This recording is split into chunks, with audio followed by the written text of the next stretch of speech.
Good afternoon po mga kababayan, ma'am sir, this is Jam, the Filipino channel. Ang inyong pong kasi today is August 20, August 8, 2026. Nandito tayo sa Abita Towers, dito yan sa may bagong pagkasada naman Quezon City. At dadalhin po natin yan sa may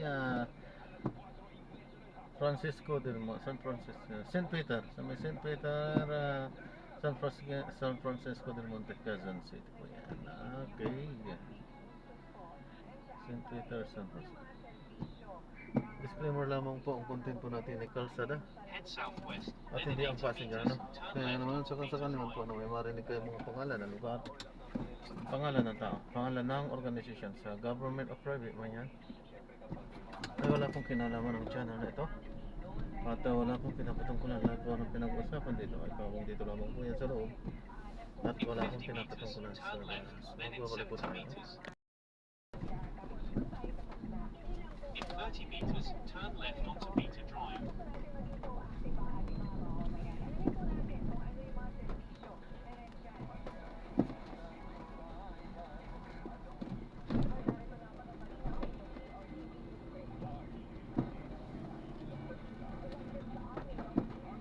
In 60 meters, turn right onto Solar Drive.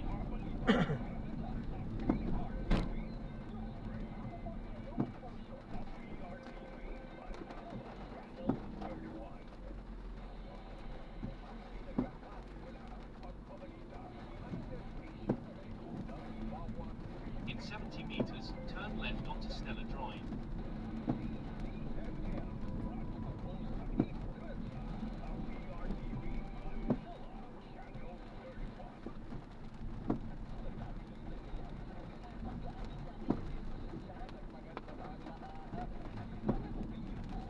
In 200 meters, turn right onto Senator Miriam P. Defensa Santiago Avenue.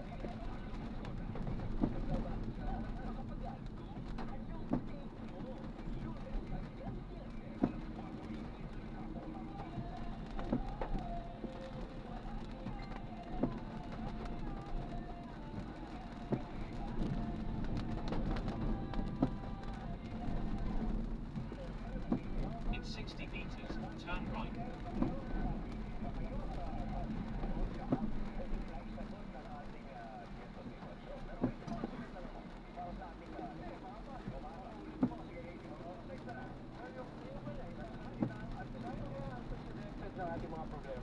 In 100 meters, keep right at the floor.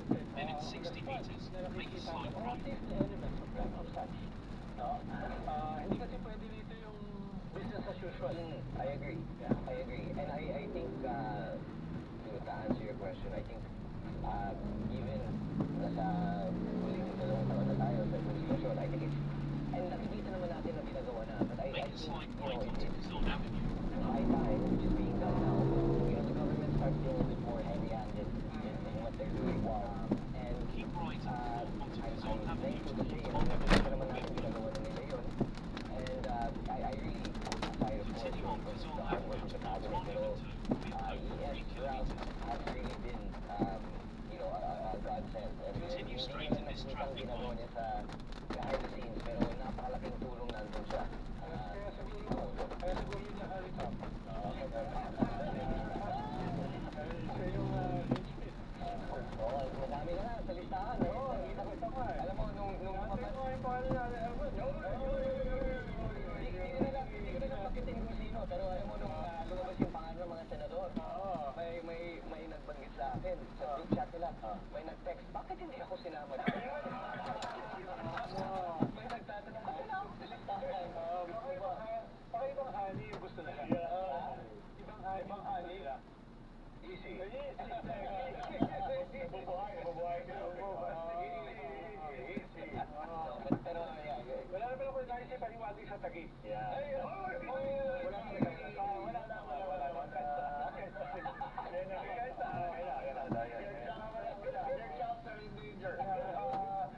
Sloping projects lang. The president was very, intentional during his son to talk about electricity and the energy situation. And immediately after, nag-file kayo ng bill addressing that. No? So, is this what we can expect to see? Yeah, I mean, tax relief bills na binanggit ni Pangulo sa kanyang SONA, so we have to prioritize that. Yung systems laws, napakalaking bagay yan. Sariling kuryente. Yeah, sariling kuryente. Pero I think yung talagang bentang-benta nung SONA ay yung systems laws. Yeah. We have to work as quickly as possible para manigurado na may pasana natin yan. I think nasa committee na ngayon. It's going to be a lot of marami kang Continue straight in this traffic light. mapapanggal sa private sector. For sure, yes. Marami magkakaroon ng pushback. So we have to find a dialogue with them. Pero kailangan talaga. Alam na natin yan. Kanina, Madyo, yung dapat yung gobyerno mas maging heavy-handed. Baka hindi nila maunawaan. Yun, sige. No? Dahil ang dami kasi nagpo-hold up sa crash eh. Medyo galit na lang sa ombudsman eh. Pero mo, Sandigan Bayan Justice, binigyan ng bail, yung isang non-bailable offense. Meron kang 4 na marines na nag-receive ng kanilang testimony, diba? Tapos, meron kang National Wage Board. Continue straight in this traffic light. Regional Trial Court. Yung minimum increase sa wages ng mga talit, staggered pa, binawi pa. Eh, hindi pwedeng gawin ng RTC yun. So, para mga tao, what's happening? A lot of things are falling in the cracks. I think structural and systemic ang problema na yan. And hindi naman yan exclusive sa administrasyon nito. Matagal na yung nangyayari. Without trying to get myself into trouble, I think pabayaan ko na lang ang judiciary and those involved para mag-komento. Yes, yes. Sabi na lang magpapadisbal sa kanila. Continue straight in this traffic light. Tayo na segment. Magbaro-baro. Alamin natin ang pulso ng taong bayan sa The Survey Says. Pinakapugis na pag-ala. The Survey Says.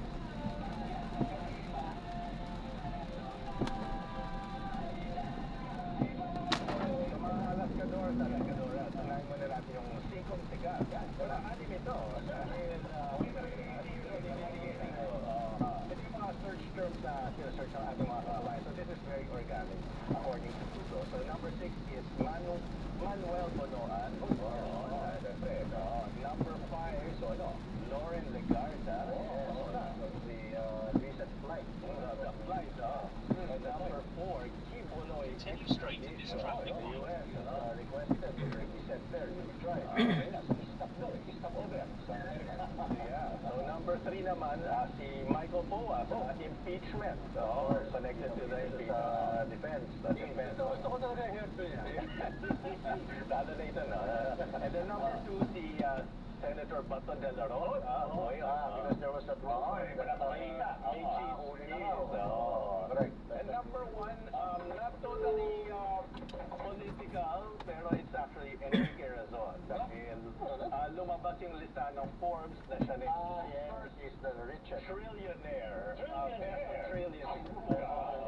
The wealthiest Philippines. Of course, special mention na natin dahil fanboy na ay yung Iyala versus Peguda. So it was very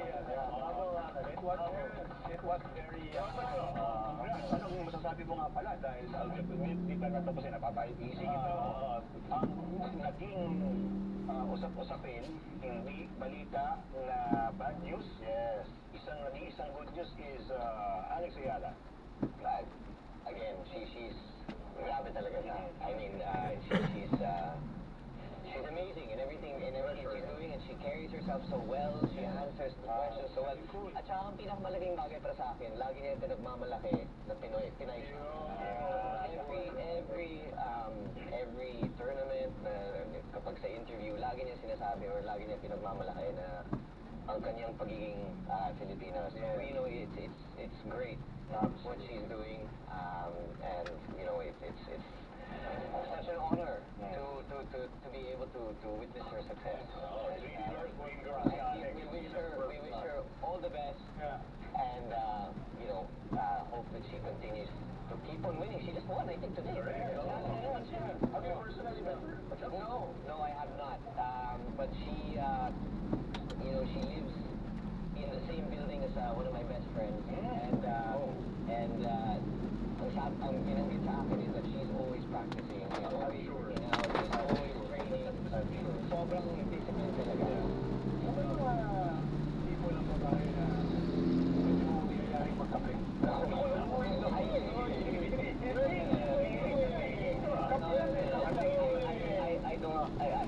I don't want to take away from correct. Huwag natin dalhin doon. I think we just have to focus on her success. And, you know, ang kanyang ginagawa ngayon, and everything that she's Bringing pride. Yeah, bringing pride to the Philippines. Itong unity, hindi ka nga. Parang Manny Pacquiao 2.0. Pacquiao 2.0. Kaya wala pang world si Pacquiao, ano? Pero hindi pa tapos si Papa. Napansin niyo ba sa Pilipinas, ang mga sports heroes natin, mga sports heroes ginagawa ng mall? Ano? Tira mo si Muhammad Ali, naging animal. Animal. O, si Alex. Juan Iyala. Ayun.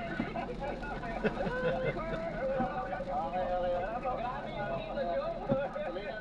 Juan Iyala. Sige na. May isa pang lumabas recently yung of the research about the presidential preference. Yeah. Oo, na kung ngayon sila boboto, sino yung pipili. Wow, this was a matchup na one-on-one. And lumabas na, although, well, nauna si Vice President Sara Duterte, 43% versus kay Mayor Leni Robredo, 34%. That's a 9 percentage point. Yes. Margin of error is 3%. So that could potentially be 6, actually. Could be 6.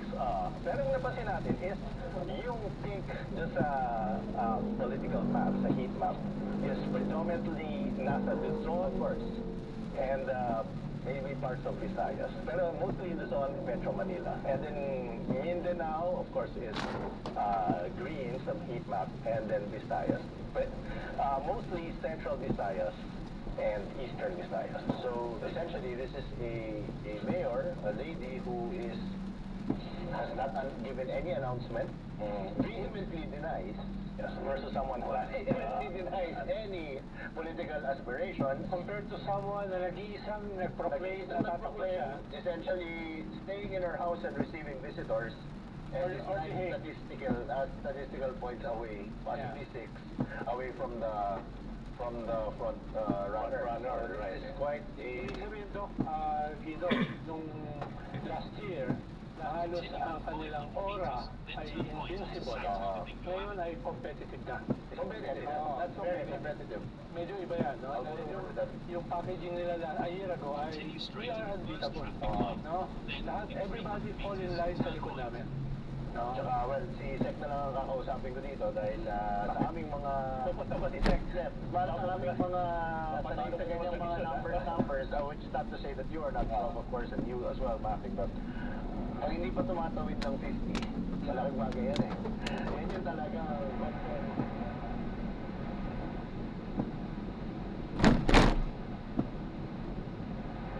if you're talking about 43 and 34, laki pa ng undecided yan. Marami undecided. Di ba? It could change, it could shift pa rin. That's practically... Kasi nung 2021, nung 60% yung papa ni Majo, alam mo, tapos na yung laptop. Yes. Yun yung... Tumawid na eh. Tumawid na. Yun yung hinahanap nitong mga ito na ERAP moment. Yes. Ano, dumating si ERAP sa isang moment na unbeatable na siya. Correct. Noong 1998. Or Pinoy for that matter. Hindi na competitive. Yes. So that's I mean, we should be looking out for numbers like that and surveys like that. Tanong ko kay Marco, ba naniniwala kayo sa surveys?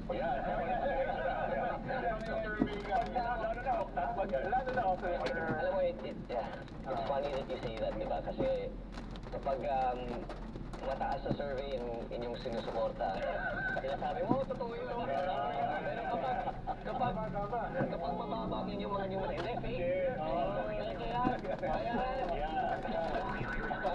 So, buying any Pato Street. The numbers don't lie, and you have to take it as it is. I always think surveys are, again, a snapshot of the sentiment of the people at any given time. But I always take it as instructions as to what needs to be done. Yes. It's always, you know, a guideline as to what the priorities are. For strategies. Tama yun. Exactly. Tama yun. And then, well done surveys, ha? We're qualifying that. Credible survey. Credible. Some surveys are more equal than others, no? Yes. Some And survey is better. And, Congress, what surveys do you particularly are focused at in doing laws, in may mga ganyang klase mga batas? Anong gusto mong malaman ba sa mga tanong sa Pilipinas sa tao sa surveys na ngayon? Well, thankfully, nagpapasalamat kami na the numbers of Congress over the last few months medyo umaangat na. Under the leadership of Speaker Bojidi, nagpapasalamat kami sa kanya. And, you know, I think for us, trabaho lang. I mean, we just have to show that we are working. And at the end of the day, that's issues talaga lagi na. Very true. How can Congress help the Juan de la Cruz? You know, and it's that's what we have to focus on, and that's why sa Sona ni Pangulo, I dare to say, if I were to be a political analyst like Secretary, it's almost like I think the most populist Sona that he's ever done. Dahil sa dami nating pinagdadaanan ngayon, that's really what we need, relief, economic relief. Yes, sir. So dun talaga kami nakatugtog. Yes, sir. Yes, sir. Yan, ang sarap-sarap nun sa buhay natin. Oh. Gusto mo na ba yung isa kasing sitwasyon ngayon, na again, unprecedented. Nanalo yung unity with numbers na unprecedented. Ito yung first time na ganyang kalaki yung nakuha ang boto. Absolutely. No? Dito. Pero at the same time, ang bilis maghiwalay. Ang bilis mabiyak. No? Napaka-historic, napaka-unprecedented ng victory, pero napaka-unprecedented din nung bilis na nag-away.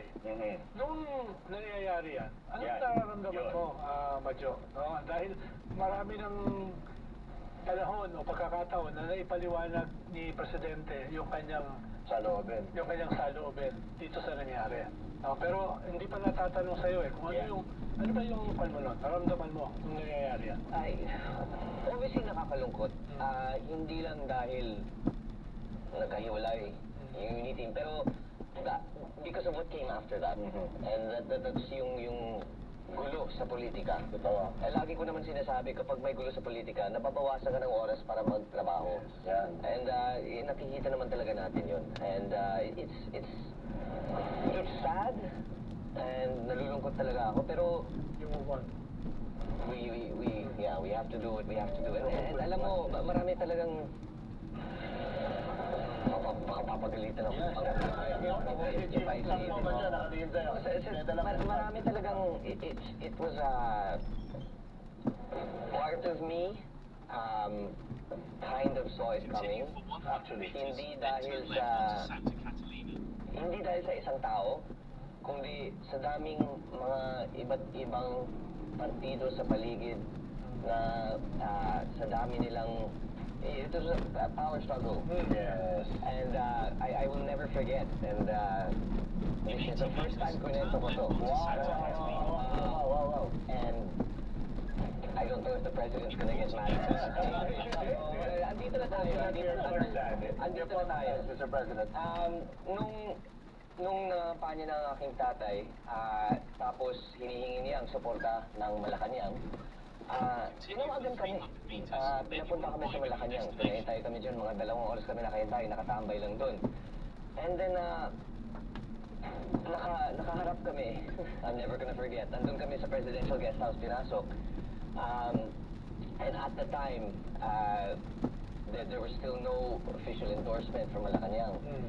And exactly. And so we were supposed to meet the president at the time. But instead, hinarap kami sa 3 tao. Hindi ko na lang pabanggit kung sino. But we were put in front of 3 people, and they essentially, you know, asked, ano plano mo, ano magagawa mo para sa amin, etc., etc. And then there was one person who's a sitting official now, or lang sabihin, but that's a clue. He's a sitting official now. Sinabi niya kay Pangulo na, sige, supportahan ka namin on the condition that kami yung mamimili ng ES, kami yung mamimili ng Speaker, kami mamimili ng Senate President, kami mamimili ng Secretary, basta marami silang hiningi, marami silang hiningi. I can imagine Dito po? And then when we left the Ay, palace, nasa kabila po. Ingat po, Ma'am Daples po. Alam mo, kulang na lang, papatayin na nila ako. Thank so you. that's, you know, it's there we were was a lot at play. There was a lot at play, and there were many people who, I guess, were vying to take power away. So PITV at you just got your new supercut of the day. That's about the new supercut. That come out of that. I'm sorry, Mr. President. very existential yung bata na. Di ba, Madjo? Very existential yung bata na yun. Di ba? Very existential. Kaya mahalaga yung sinabi mo na from the start, ay hindi naman talaga solid yung unity. Na ideological, no? Dahil may iba-ibang interest at play. I will let you take. Ikaw yung political analyst. Papabayaan na lang kita. Ay, nako. Ano? Bakit naman? Ito galing sa ano? Live report again. Galing kay Jamie Foxx. Grabe, 12K ang live viewers. Ayan, so na-drop na natin sila. Maraming salamat po sa panonood hanggang sa muli po. Ingat, God bless. Paalam po.